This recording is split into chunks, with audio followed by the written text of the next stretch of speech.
Hello అండి. నమస్తే. నేను మీ మమత. ఈరోజు మీకు భ్రమరకీట న్యాయం అనే ఒక చిన్న కథ చెబుతాను.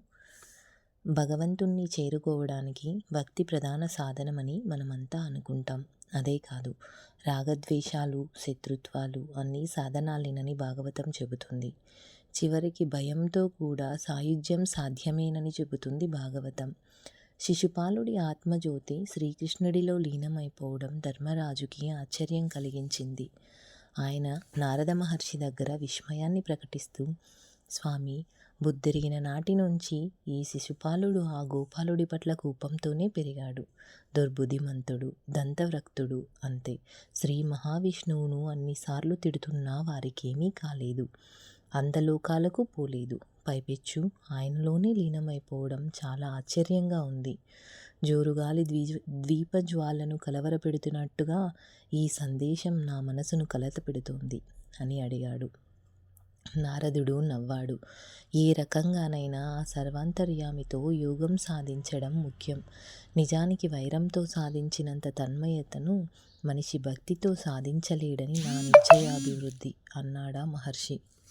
కోరికతో గోపికలు, భయంతో కంసుడు, ద్వేషం కారణంగా శిశుపాలుడు, బాంధవ్యం మూలంగా యాదవులు, స్నేహం పేరు చెప్పి మీరు, భక్తి ద్వారా నా వంటి వారు ఆయనను పొందగలుగుతున్నామని వివరించాడు.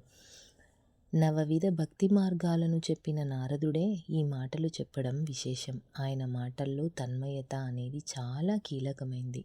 దాన్ని పట్టుకోవాలి మనం.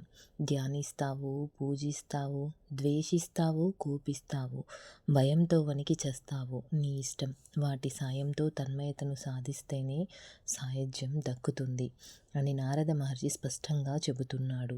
సాధారణ పురుగొకటి తాను తుమ్మెదను కాగలనన్న గాఢమైన భావనతోనే తుమ్మెద వెంట తిరిగి తిరిగి తిరిగి అది చేసే శబ్దాన్ని అనుకరిస్తూ తుదకు తుమ్మెదగా మారిపోతుందట. ఆ భావ తీవ్రతను, నిరంతర ధ్యాసను సూచించేదే భ్రమరకీట న్యాయం. కీటకానికి తుమ్మెదగా రూపొందడమే అంతిమ లక్ష్యం. ఆ క్రమంలో అది ఒకానొక తన్మయ స్థితిని పొందుతుంది. భగవంతుడితో మనిషికి ఆ తరహా స్థితి లభిస్తే సాయుధ్యం తప్పక సిద్ధిస్తుందని నారదముని ఆంతర్యం. భక్తిలో కన్నా దేశంలో తన్మయత తీవ్రంగా ఉంటుంది. ఇది నిజ జీవితంలో మనందరికీ అనుభవమయ్యే విషయమే. ఏ మనిషిపైనో బాగా పగ పెంచుకున్నామంటే ఇక ఆలోచనలన్నీ ఆ మనిషి చుట్టూనే తిరుగుతూ ఉంటాయి. చివరకు నిద్రలో సైతం ఆ మనిషి గుర్తుకొస్తూనే ఉంటాడు.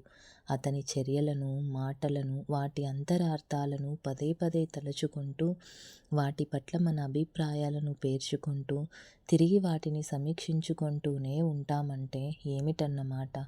అది ఒక్క మాటలో చెప్పాలంటే మనం ఆ మనిషై పోతున్నామని అర్థం. అదే భ్రమరకీట న్యాయం అనే మాటకు నిర్వచనం. అదేదో భగవంతుడితో జరిగితే దాని పేరే సాయుధ్యం అంటారు.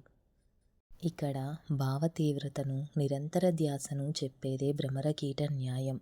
ఏదైనా మనం అనుకుంటే అది జరుగుతుంది. దానికోసం నిరంతరం కష్టపడాలి అని చెప్పేదే భ్రమరకీట న్యాయం.